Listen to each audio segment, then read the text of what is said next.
সৈয়দুনা ইব্রাহিম আলাইহিস সালাম দামি না অদামি? বেশি না কম? আল্লাহ ওনার থেকে গনে গনে 82টা পরীক্ষা দিয়েছেন। কয়টা পরীক্ষা? এমন পরীক্ষা এই জমিনে আল্লাহর কারো থেকে নেয় নাই, ভবিষ্যতে কারো থেকে আর নিবে। কখনো আগুনে ফেলে, কখনো বলে বাচ্চারা ছুরি দিয়ে জবে করে দাও।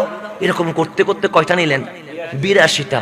তা আল্লাহ ডাক দিয়ে বললেন, ওয়া ইজিবতালা ইব্রাহিমা রব্বুহু বিকালিমাত। আমি আল্লাহ আমার ইব্রাহিম থেকে অসংখ্য পরীক্ষা নিয়েছি। কে নিয়েছে? তা আপনারা এসএসসি পরীক্ষা দেন না, তো রেজাল্ট দেখি সে শিক্ষা বোর্ডে। এখন ইব্রাহিম পরীক্ষা কি দুনিয়ায় দিছে না আল্লাহর কাছে দিছে?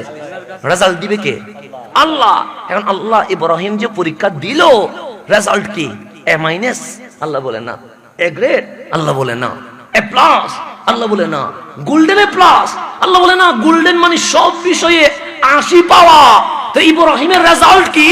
আল্লাহ হচ্ছে ফাতাম্মা হুন্না, প্রত্যেক পরীক্ষায় আমার ইব্রাহিম 100তে 100 পায়া খলিলুল্লাহ হয়ে গেছে।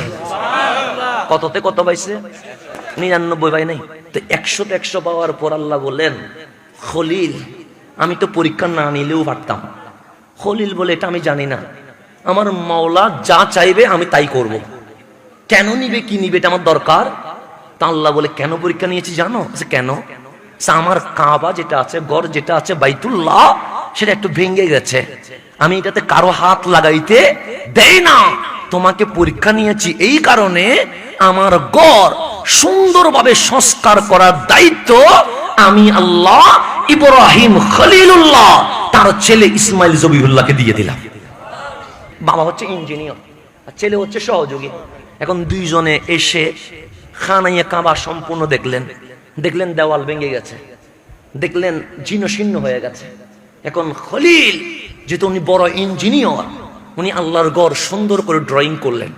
ড্রয়িং করে দেখলেন উপরে উঠতে হবে, নিচেও কাজ আছে। সিঁড়ি দিলে খানাইয়ে কাবার সাথে বিয়াদবি হবে।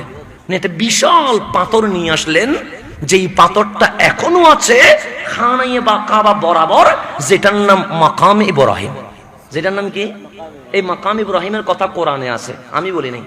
এটার নাম মাকাম ইব্রাহিম। আল্লাহ বললেন, খলিল এখানে তো পাথরের কোনো কাজ নাই, মানে পাথর আনলেন কেন? খলিল বলে, মাওলা এই ঘরের নিচেও কাজ আছে, উপরেও কাজ আছে। নিচে আমি আর ইসমাইল সিমেন্ট বালি ইট দিয়ে করে ফেলবো, কিন্তু উপরে তো উঠতে হবে। আমি সিঁড়ি আনি নাই, পাথর আনছি। কেন?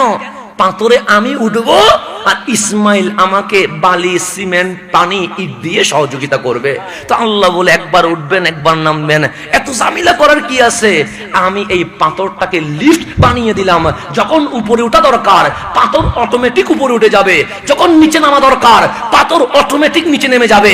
আজ বিশ্বে যে লিফট আবিষ্কার হয়েছে, এই লিফটের প্রথম সূত্র মাকামে ইব্রাহিম থেকে লিফটের আবিষ্কার হয়েছে।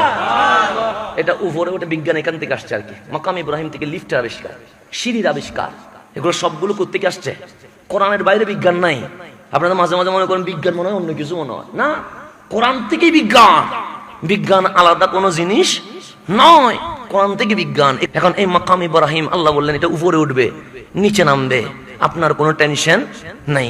তো বাবার ছেলে মিলে চতুর্ভুজ আকারে 4 কোণা করে আল্লাহর ঘর খানাইয়ে কাবা বেঁধে ফেললেন।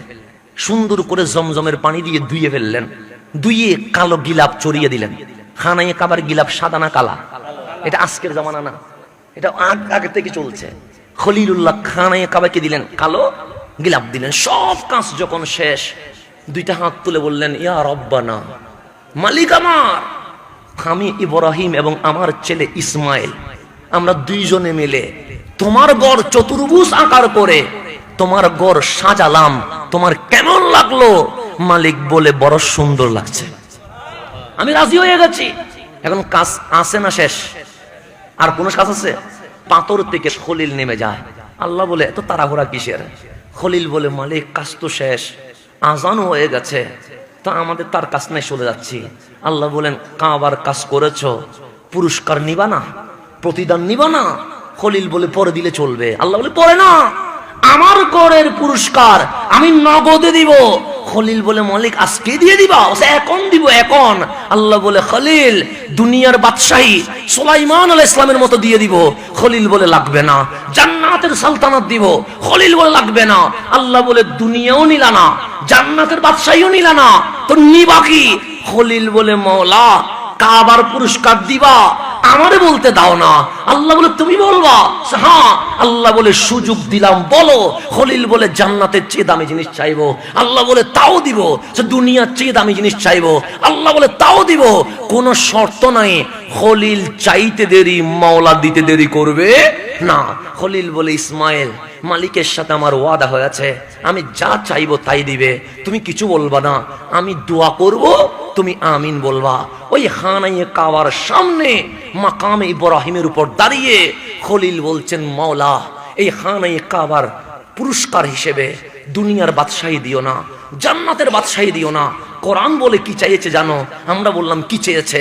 তখন খলিল বলেন, রব্বানা ওয়াবাস ফিহিম রাসূলা, আখিরি জামানায় ইমামুল আম্বিয়া সৈয়দুল মুরসালিন যেটা আসবে সেটাতে অন্য কারো বংশে দিও না।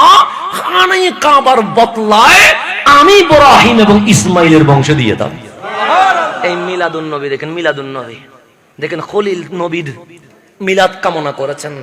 আল্লাহ বলে, খলিল দুনিয়াও চাইলা না, জান্নাতও চাইলা না, কিন্তু যারে চাইলা তার মাধ্যমে তো দুনিয়ার আখিরাত তোমার হয়ে গেছে। দোয়া কবুল, এই নবী তোমার বংশে আসবে। খলিল নেমে গিয়ে পাথর নিয়ে যাচ্ছে। আল্লাহ বলেন, পাথরটা নিয়ে যাচ্ছ কোথায়? সে মাওলা পাথরের কি কাজ? কোটি পাথরের উপর পা দিয়েছি, কোনো পাথর তো রাখলা না। আল্লাহ বলে, এই পাথরটা রাখি দাও, কিয়ামত পর্যন্ত থাকবে। কেন? সে বিশ্ব মানুষ দেখবে এই পাথরের উপর দাঁড়িয়ে খলিল খানায়ে কাবার সামনে আমার নবীর মিলাদে দোয়া করেছিল।